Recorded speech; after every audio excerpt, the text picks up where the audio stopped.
अस्सलाम वालेकुम दोस्तों, मैं हूं हैदर अली और मेरे चैनल पर आपको खुश आमदीद। सबसे पहले आपसे गुजारिश है, अगर आपने चैनल को सब्सक्राइब नहीं किया तो चैनल को सब्सक्राइब कर दें और बेल आइकन पर ज़रूर क्लिक कीजिएगा ताकि मेरी आने वाली हर नई वीडियो का नोटिफिकेशन आपको मिल सके।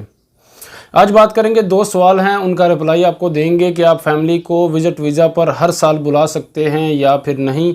और इसके अलावा रमज़ान में अगर आप फैमिली विज़िट वीज़ा अप्लाई करते हैं अपनी फैमिली का और इसके अलावा अपनी वाइफ का और अपनी मदर का, तो इशू होगा या नहीं, स्टैंप होगा या फिर नहीं।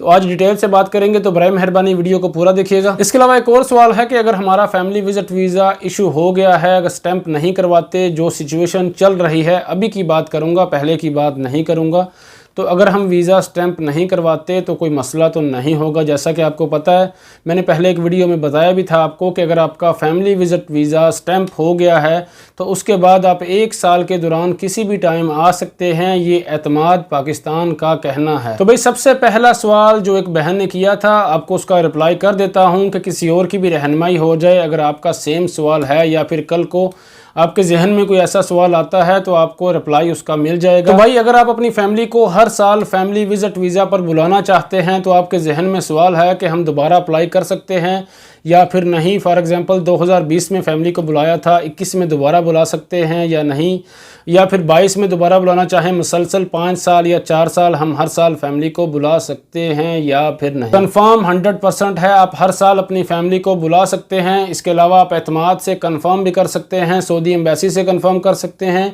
मैंने कंफर्म अपडेट आपको। दूसरा सवाल एक बहन ने किया था कि फैमिली का विज़िट वीज़ा इशू होता है रमज़ान में, शवाल में या फिर नहीं।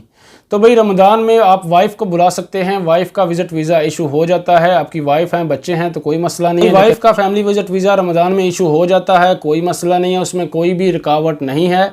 वाइफ को, बच्चों को आप बुला सकते हैं, लेकिन मदर इन लॉ और फादर इन लॉ को आप नहीं बुला सकते, उनका विज़िट वीज़ा इशू नहीं होगा, उसमें आपको प्रॉब्लम होती है, लेकिन वाइफ को आप बुला सकते हैं। दूसरा सवाल है कि फैमिली विज़िट वीज़ा अगर हमारा इशू हो गया है तो हम स्टैंप करवाएं या फिर नहीं, जो अभी की सिचुएशन है। तो भाई मैं यही मशवरा दूंगा कि आप स्टैंप करवा लें तो ज़्यादा बेहतर है। वीज़ा आप अपने पास रखेंगे तो वीज़ा एक्सपायर हो जाएगा, स्टैंप करवा लें ज़्यादा बेहतर है। 1 साल के दौरान आपकी फैमिली किसी भी टाइम आ सकती है, कोई भी मसला नहीं है। बाकी एक मेन बात आपसे कर देता हूँ, बहुत से भाई जो वीज़ा लेते हैं वो किसी एजेंट से लेते हैं, उन्होंने उसे 500 रियाल दिया है या फिर 1000 रियाल दिया है। अगर ऐसा कुछ करके वीज़ा आपने लिया है तो वीज़ा स्टैंप करवा लें, आपके पैसे ज़ाया ना हो। उम्मीद है आपको डिटेल से समझ आ गई होगी। वीडियो अच्छी लगी हो तो वीडियो को लाइक कर दें, शेयर करें और चैनल को सब्सक्राइब करना बिल्कुल ना भूलें। अल्लाह ताला सब भाइयों को, बहनों को अपने हिफ्ज़-ए-मान में रखे। अल्लाह हाफिज़।